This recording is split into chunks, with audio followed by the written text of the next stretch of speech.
Hello everyone. Today we'll be talking about classroom assessment and how we will understand the role of classroom-based assessment in teaching and learning according to Fulcher and Davidson 2012. To give you the insights of our discussion, this is all about how teachers check students' learning inside the classroom setting. My point here is that I want to help you understand why it is important and how it is beneficial to both of us teachers and students. Alright, let's dive into the video. Now, what is classroom assessment? Classroom-based assessment refers to assessment managed by teachers within the classroom and is different from large-scale testing like standardized exams because it is ongoing and directly supports learning. And CBA provides immediate feedback and helps teachers adjust instruction based on students' performance.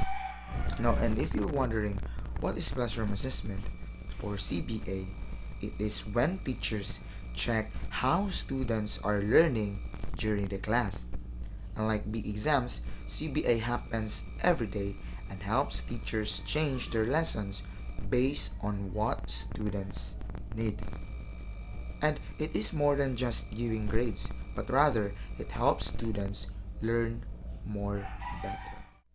So, it was mentioned in the previous slide that it is different from large-scale testing. Now, CBA is different from big exams like standardized exams, and here is a quick comparison. CBA helps students improve as they learn, while big exams just measure what students already know. And then second is that CBA is far more flexible, but big exams follow a strict format like those national achievement tests during our high school days. And the next one is that CBA includes many ways to check learning, like quizzes, projects, and peer assessments, while big exams mostly use tests. And lastly, CBA gives feedback right away after the assessment, while big exams only give scores and you have to wait when you are knowing or when you are getting know your scores in the exam. And since we are talking about CBA or classroom-based assessment, here are the key features of CBA. First one is that it collects multiple types of evidence, for example, projects, quizzes, and peer assessments. Second is that teacher-driven process that adjusts to student needs. Third one is that it encourages active students' participation, for example, self-assessment and reflection. And fourth feature is that it embedded in classroom activities rather than separate from learning.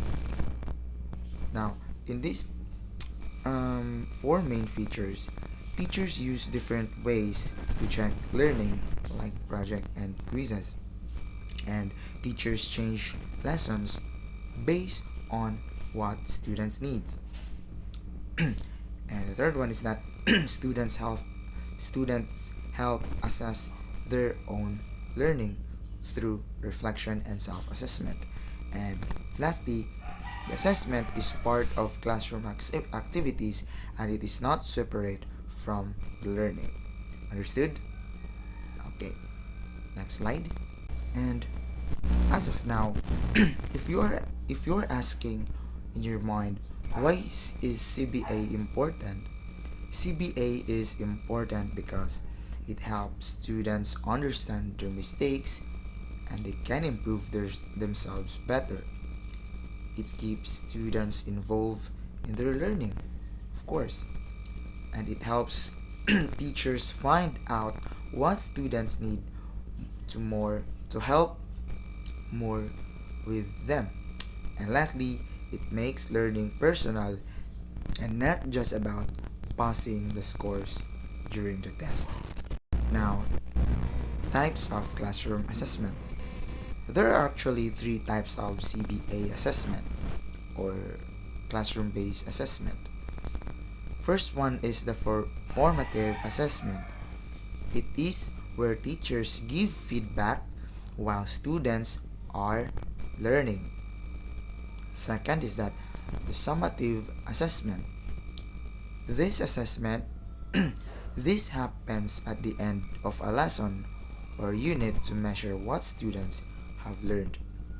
Those are the summative tests right after all topics have been already discussed by your teacher. And then the third and last type of CBA assessment is the alternative assessment. This simply includes portfolios, projects, and peer reviews which can help students show what they know in different ways. Now, even if this type of our even if classroom-based assessment is important, but still there are challenges in classroom assessment-based learning. Now, CBA is great, but it has some challenges. The first one challenge is that teachers have to balance CBA with big exams. And some assessments might not always be fair from other students. And teachers need a lot of time to assess students properly because you as a teacher you should have know what are the things that you need to give to those students to improve from their learning.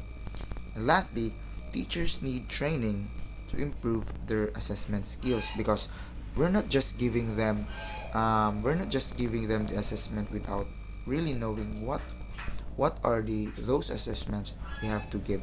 But first, we should understand what are the assessments we have to give to our students. Okay?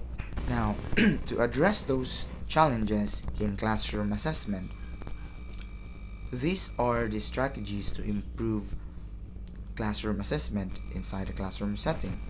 To make CBA better, teachers can use different ways to check learning of the students, give quick and useful feedback, and let students assess their own and each other's work through peer assessments. And lastly, make sure that the assessments would match what students need to their learning. To sum this up, in summary, CBA is a powerful way to help students learn. Teachers should use it in their daily teaching to see how students are learning, if they are doing well or not doing well. And more training and research can make CBA even more better. Okay? Thank you for listening and have a good day, everyone.